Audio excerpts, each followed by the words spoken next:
Welcome back, everyone, to the Beginner to Master Speedrun, episode number 24. I know it's been over a week since I posted the previous episode, so I do appreciate everyone's patience. Have been traveling a bit, as you can maybe tell, some dramatic lighting in the room today. But coming into today, I'm rated 1227. I have a new, fresh profile picture from a time when I was, I think, 11 or 12 years old. And I'm currently on a 79 game win streak, so try and keep it going today. But before we get to the chess, I do want to thank the sponsor of today's video, which is BetterHelp. So with the new year, it's a great time to set some goals. You might have concrete goals, like learning some new opening traps, or you might have more abstract goals, like learning how to cope with your emotions when you lose in 10 moves. You might also have non-chess goals, like improving your sleep, diet, exercise, relationships, or all of the above. If you feel like you're in Zugzwang and you don't know where to start, working with a therapist can really help you strategize through the complex game of life and put you on the path towards achieving your goals. Now, this is where BetterHelp comes in. They have a network of over 30,000 therapists and makes starting therapy so much easier and far less intimidating. BetterHelp lets you have therapy sessions via video chat, phone call, or even messaging. To get started, all you need to do is fill out a simple questionnaire, and in most cases, you'll be matched and a therapist within 48 hours. So if you'd like to try BetterHelp and get 10% off your first month, click the link in the video description, betterhelp.com/Eric Rosen, and join the over 4 million people who have used BetterHelp to live a happier, healthier life. Thanks again to BetterHelp for sponsoring this video, and now let's get back to the chess. First game, playing Go-Go 1222. Let's play e4. And we'll have a king's pawn. And we have a Petroff defense. Are we going to see a Stafford gambit? I've encountered the Stafford once so far in the speedrun. But no, we actually see the copycat variation, which I believe is also called the Damiano. Against knight takes e4, I mean, queen e2 is like the obvious best move, simply aligning with the knight. I'm a little bit surprised my opponent is going into this variation at this rating level. Now there is a trap which I can explain after the game. d5, it defends the knight, but I'm going to play d3. And if the knight moves, then I'll have discoveries against the black king. Like for example, knight f6, I can play knight c6 check. So we see bishop d6. That's interesting. Counterattacking my knight. So if I take, and then take, and then take, and then take, I'm not really winning anything. So one move that comes to mind here is very simply sacrificing my knight. Maybe it's not super simple, but the move is knight takes f7. And then if king takes f7, then I can take on e4 and essentially win a pawn. Is there any alternative? I can actually play knight f3 too, which I guess I should have considered sooner. Knight f3 would win more than a pawn. Yeah, because I unleash the queen, or unleash the pin, I should say, and keep the knight attacked. Yeah, let's go for knight f3. I feel a little bit rusty with some calculation, but yeah, this should win a clean piece. Although black might have some compensation. Let's take the knight. There's a move like rook e8 will likely come. Maybe black will take here first. And I do have to be very careful here, because if I take the pawn, then I get pinned. So I guess it's a question where to move the knight. Knight d4 is the most centralizing. There's also knight to g5. Though knight g5 feels like it might get a bit stuck, like f5 and then h6. So I'm looking at knight d4. Yeah, knight d4 looks fine. So a good start to the game. Winning a piece early on. Now trying to cope with black's initiative. Black is attacking the knight again. So I have knight b3, I have knight b5. I think these are the only two moves to consider. Let's go for knight b5. Threatening to take the bishop. I wouldn't mind going for trades here. Yeah, black supports the pawn with rook e8. but now I can take the bishop and then hopefully focus on development.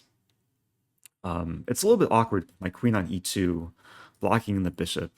And I played this move earlier because of the tactics, but now I do have some untangling. I'm going to start with knight c3, which I think is the most flexible move. Knight is very happy here. And then very likely I can continue with the move bishop e3. And I'm thinking, yeah, the queen just wants to slide over. I definitely don't want to take the knight and allow black's pawns to be controlling so much space. So queen d2 looks nice, keeping c2 defended, also making way for the bishop. And yeah, very soon I might look to castle queenside. Although sometimes, like, the general rule is when you're up a piece, you want to keep things as simple as possible. If I castle queenside, then maybe I'm subjecting myself to a pawn storm, like b5, b4. So I'm going to hold off on castling queenside and just develop my final minor piece. And now I'll have the choice whether to castle kingside or queenside. Although here, okay, knight f3, very aggressive move, forking my king and queen, but I can take this knight, and yeah, everything is under control here. Not sure what my opponent missed. Maybe he just forgot my pawn is controlling the f3 square. Otherwise, yeah, I could have been in trouble, but yeah, now I'm very happy to trade. And I'm taking with king. I don't mind losing castling rights. Generally, when queens are off the board, king doesn't mind being in the center. Although in this case, yeah, rook d8 might be coming. So I'll start with rook d1, and then look to tuck the king away on c1. And this is what we can call artificial castling, where I'll likely get the castling set up, but I didn't actually castle in this game.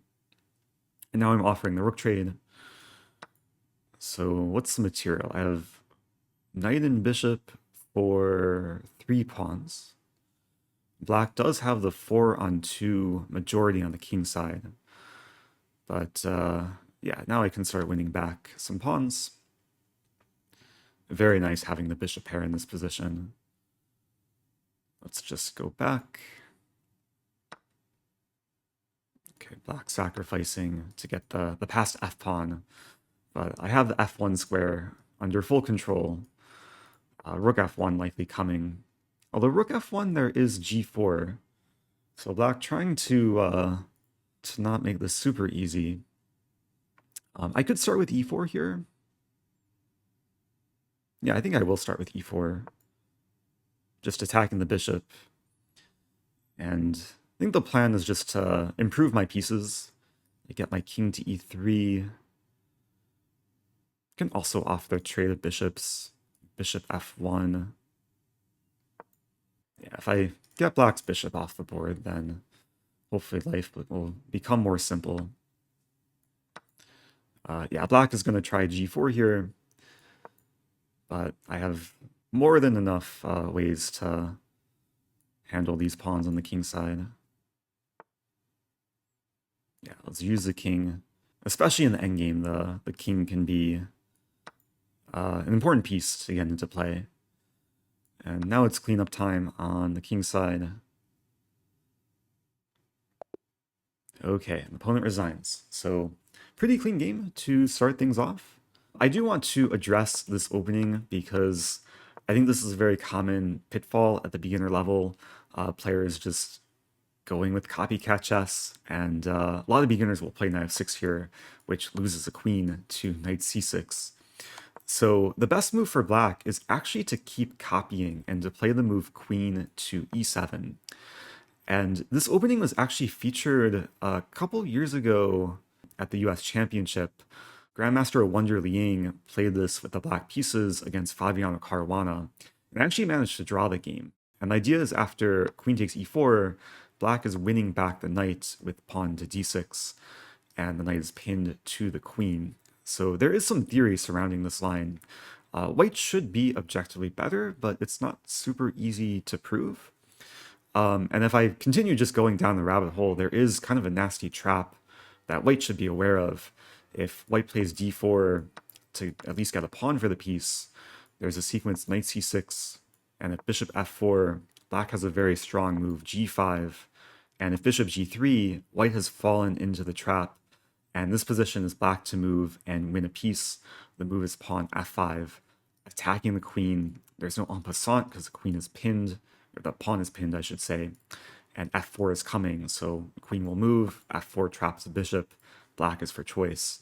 So just a useful thing to know. Of course, in this game, my opponent didn't really know the theory, and after pawn d5, yeah, thankfully I was able to find I think the most precise continuation, knight f3, win the piece, and then, yeah, not blunder my queen by taking on e4, but just avoid losing material, simplify, develop, and yeah, sometimes this is just what it takes to win a chess game at this rating level. So let's move on, do another game. Next opponent, playing RVP. I am white again, play e4. And this time we have a Scandi. And yeah, I'm just going to play the most principled continuation, attack the queen.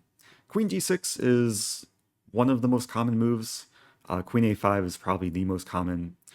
But with the queen on d6, it's not easy to exploit. Like, I don't want to play knight b5 or knight e4 too soon. I'm going to start with pawn d4, just preparing to develop. And yeah, very fluid development for white in this position. And it's really just a question what squares I want to choose for my minor pieces. I'm going to start with knight f3. I think this is the most flexible move. It does allow the pin, but I don't mind that. I can play bishop e2. I can be a bit more aggressive with bishop to c4. I can also start with h3 first. Choices. I think I'll start with h3 first. I'm going to pose the question to black, because if black takes and then I take, I'd be hitting the b pawn, so black wouldn't have time to take on d4. But bishop h5, probably the best move. I still have to choose, like, do I want to play bishop e2? Do I want to play bishop c4? Another option, which is kind of interesting here, is to play pawn g4. It's way more aggressive, would provoke bishop g6, and then go for knight e5. And the idea would be to set up bishop f4 to more easily exploit the queen. I think I'll go for that. I mean, this is not the most conventional way of playing, but I think it's a nice example of when it can make sense to break principles. Because very often, I mean, at least from a beginner level, you're usually told not to push the pawns too far on your king side, especially if you plan to castle. Rule number 3. Don't push your kingside pawns. But because I haven't committed to castling yet, then I can basically afford to expand and probably later plan to castle queenside. I'm curious here, maybe black is considering to get 2 pawns for the knight. Very often this is not worth sacrificing the knight for black. So bishop g6, I mean, should be the move to play here. But yeah, my opponent's taking time.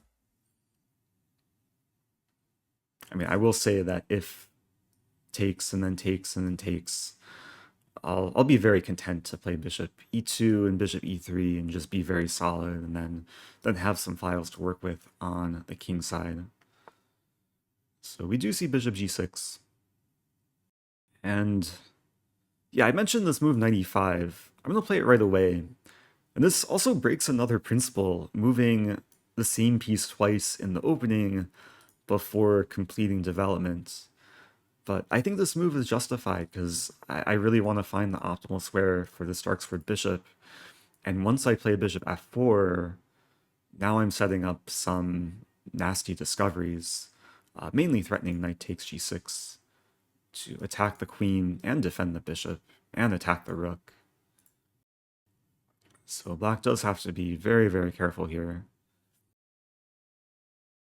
Another benefit with advancing the g-pawn is now I do have the g2 square for this bishop, So it's very likely I'll play bishop to g2 and then target the pawn on b7.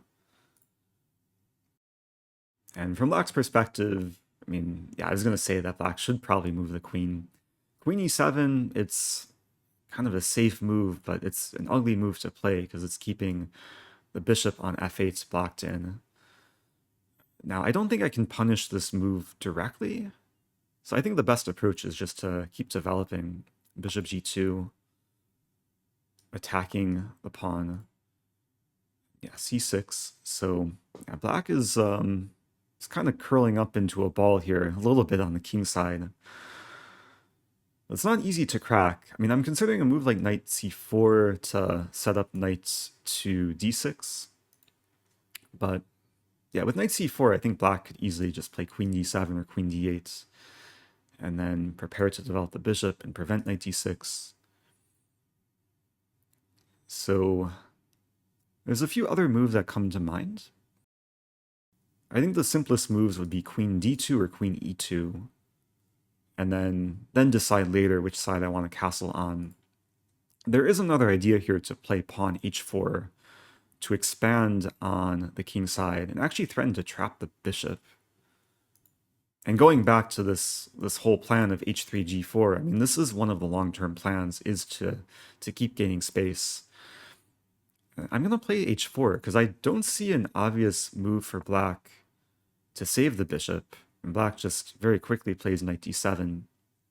A move like h6 or h5 would have allowed knight takes g6, and then black would have very bad structure.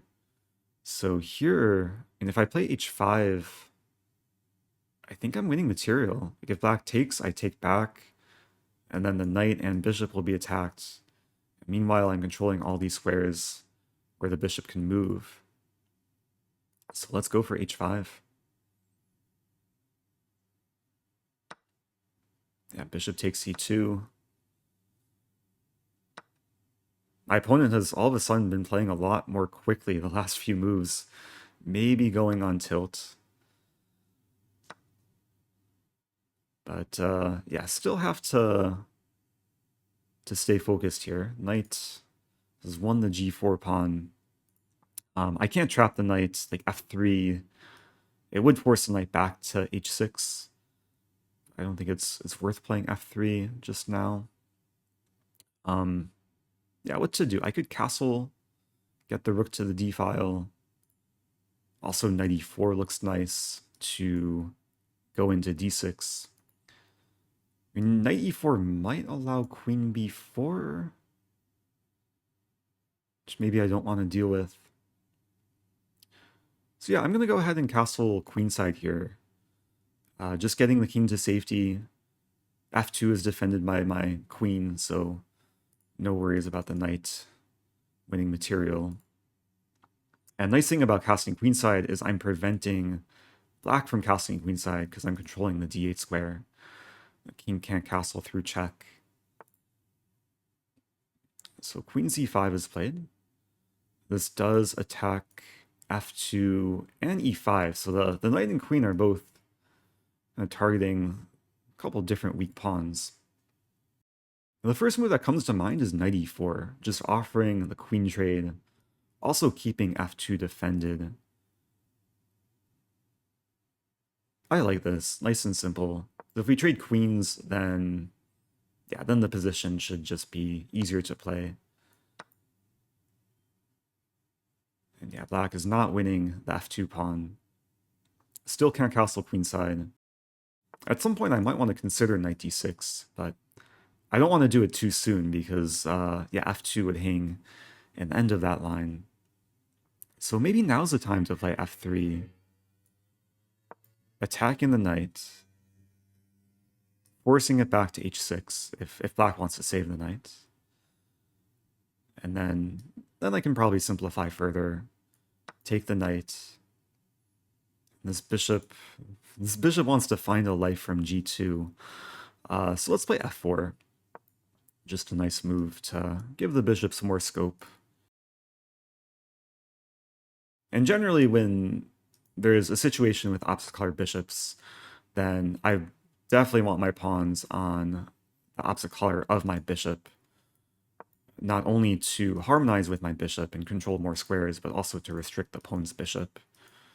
Pawns do a nice job of preventing this bishop from doing anything. So black plays rook d8, offering the rook trade. Yeah, I'm happy to trade here. I'll take. And I'll get the rook to the d file. I mean, going forward from here, it still takes a bit of work to convert the material advantage. And it feels like my pieces are pretty optimized for the most part, but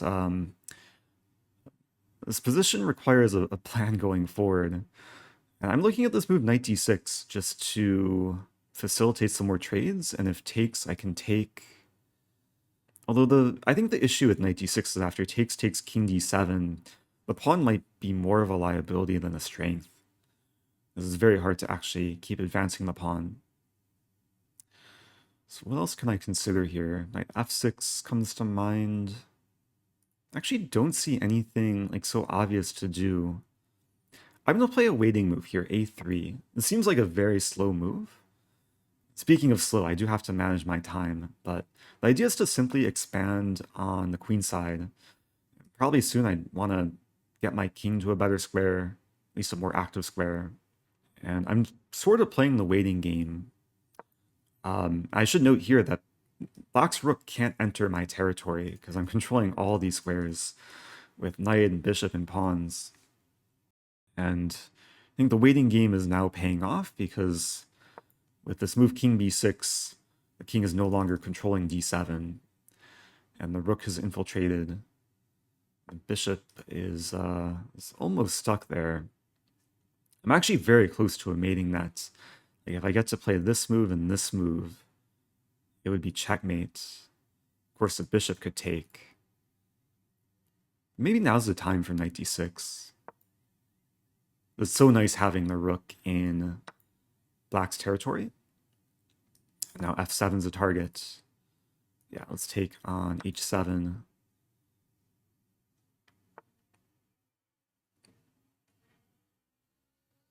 I might be losing the pawn, like d7, king c7. Okay, let's go for d7. If black wants to win the pawn, then we'll trade rooks. And yeah, now we have an example of why it's nice to have an extra bishop in the endgame.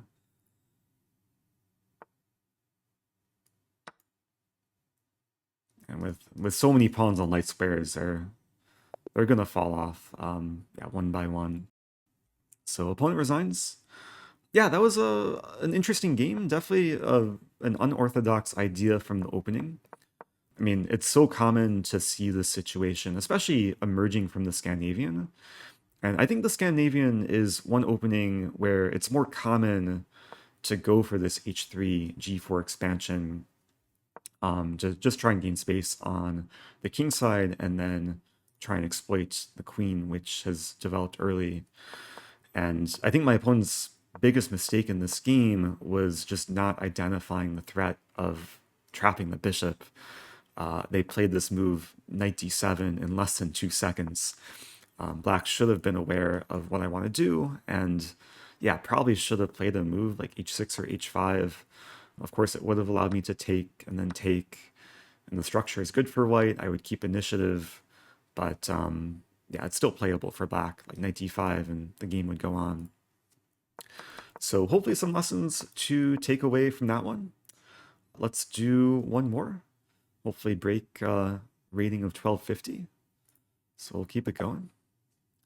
Playing Stefan MZI. And this time I'm black. And I'll play another King's Pawn. So all 3 games so far in this episode featuring King's Pawn opening. Actually, yeah, the last game was a Scandinavian, but all 3 games featuring e4 on move 1. This time we have a Scotch opening, and yeah, the best move here is to take. There's really no other good alternative. And in this position, the 2 main moves are knight f6 and bishop c5. I'll play bishop c5 here. This is what I've been playing. The idea is to simply pressure the knight. And very often white will eventually play c3, The main line here is bishop to e3, and then I can play queen f6 to provoke c3. But there are other options for white in this position. There's knight b3, there's knight takes e6, knight f5 might even be a move. So opponent taking time. A lot of the players who play the Scotch will like keep moving quickly after bishop c5, because it is one of the most common moves. Wow, we do see knight f5. So yeah, I have a vague memory of like seeing this as a like surprise weapon at some point, but I don't know if this is like the exact position I've seen before. Of course, this move attacks the g7 pawn. The drawback of this move for white is like white's not developing anything. They're just moving the same piece again. So ideally, I'd like to accelerate my own development. Of course, I have to figure out what to do about g7. I'm considering g6, and if knight g7, then I can just play king f8 and trap the knight. The other move that comes to mind is queen f6 to defend and then align with the f pawn. I think between queen f6 or g6, both of these seem like fine choices. I'll be a bit more aggressive and play queen f6. Because very often in the Scotch, black does like to bring the queen out to pressure d4. In this case, I defend g7 and also try and align with f2 pawn. So I think it's very likely that g6 will come soon, or maybe just knight e7 to keep developing. The knight is somewhat pinned to the pawn. And I say somewhat pinned because the knight could move to e3, where it would block the bishop and be okay. But knight c3 is played, so yeah, this is a good move from white. Threatening knight to d5. I do have to be careful, because knight d5 would be very, very annoying, attacking the queen and attacking c7. So yeah, I'm inclined here to play knight e7, to just keep an eye on d5 and also pressure the knight on f5. I don't see anything wrong with this. I mean, white has to make sure not to blunder mate in one. Like, if knight takes e7, this would be checkmate. And meanwhile, I'm probably threatening to take the knight, and then takes, and I would win a pawn there. So, yeah, I'm curious what white's going to play here. Like, I don't see an easy response for white to make in this position. I mean, maybe a move like bishop d3 is the most useful, developing, preparing to castle, and supporting f5. And if we see bishop d3, I think my plan going forward is to, I was going to say is to complete my own development, but we see knight d5, so yeah, I think I'm pretty much obliged to take the knight. Like, moving the queen, I don't think would make sense there. And now white can take with the pawn or the queen. If it takes with pawn, I would have taken and hit f2. So yeah, queen takes d5, definitely the better option. And now I'll just play d6. Defending the bishop, preparing to bring out my own bishop. And material's still equal, but I think this has been a slightly preferable opening for black. Yeah, having a bit more development, nice central control. In bishop c4, it's a active developing move, but I think this is actually the biggest blunder for white so far this game, because once bishop e6 happens, the queen has one square to move back to keep the bishop defended. And after queen d3, I'll have a nice tactic to win material. Or so I think. That I should actually just make sure here. But yeah, knight e5 forks the queen and bishop. Now there is bishop b5, but then I have c6, and I think everything is under control there. There's knight takes d6, but then after bishop takes d6, queen takes d6, I'll win the bishop in the end. Yeah, let's go for this. So yeah, white kind of fell victim there to just having the queen out in my territory where it was very easy to exploit. Now my opponent probably realizing the consequences. So from White's perspective here, like probably the best try is to play bishop b5 to try and counterattack and muddy the waters. But yeah, with c6, still attacking the bishop, still attacking the queen. And we do see knight d6. Okay, so yeah, white is trying to counterattack. But I'll take. Of course, I'd love to take on f2, but I'm in check, so I have to get rid of the knight.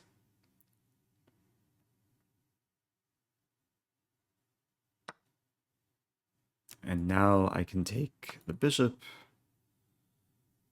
So managed to win a minor piece for a pawn.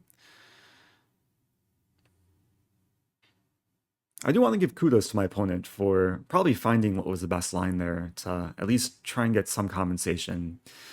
And with the queen on d6, I can't castle either way.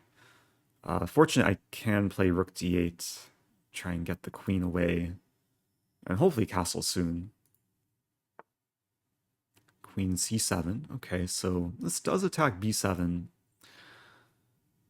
I don't think I mind giving away the pawn. But I'm going to take a moment here because, I mean, I'm very, very inclined to just start attacking on the king side. Like, even this move knight f3 comes to mind. It takes and then queen g6. Doesn't quite work because, yeah, the queen can come back. But yeah, I think I'll just allow white to take the pawn, get the king safe, get my rooks connected, and then focus on attacking later on. I mean, yeah, the knight, bishop, and queen do have a lot of potential on the queen side, on the king side, I should say. There's going to be ideas of like queen h4, knight g4, maybe still some potential sacrifices as well.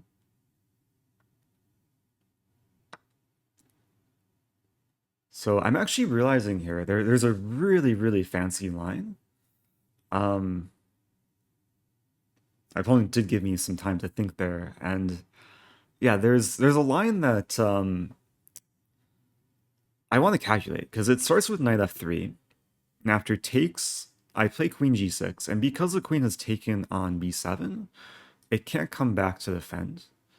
The king would have to move to h1, and then I play bishop h3, threatening mate. Let me just clean the arrows and reiterate. So knight f3, takes, queen g6, king h1, bishop h3. The only way for white to defend the checkmate is rook g1, and then I have rook to d1. And is that winning? There might be bishop g5 there. Bishop g5, I take and then take. Yeah, that might be not quite working. Feels close though. I mean, there's also knight f3 takes and then takes. Does white have any way to stop the mate? There's queen c7 and queen can come back.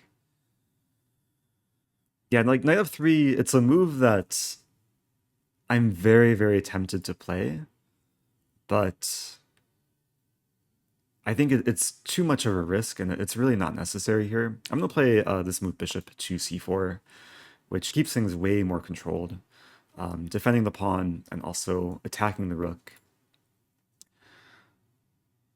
Sometimes this is one of my weaknesses, is kind of tunneling down the funny lines.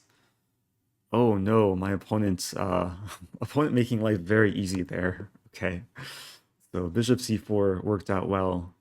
I wonder if that could have been a mouse slip, like maybe opponent intended rook e1, or maybe just didn't quite see the connection of the rooks on the d file. But again, hopefully some lessons to take away from this game. Opponent got in trouble pretty early on after violating some opening principles. So I think I'll wrap it up there. Thanks everyone for watching. If you like the content, subscribe. If you have questions, leave them below. And I'll see you guys soon for episode 25. Stay tuned.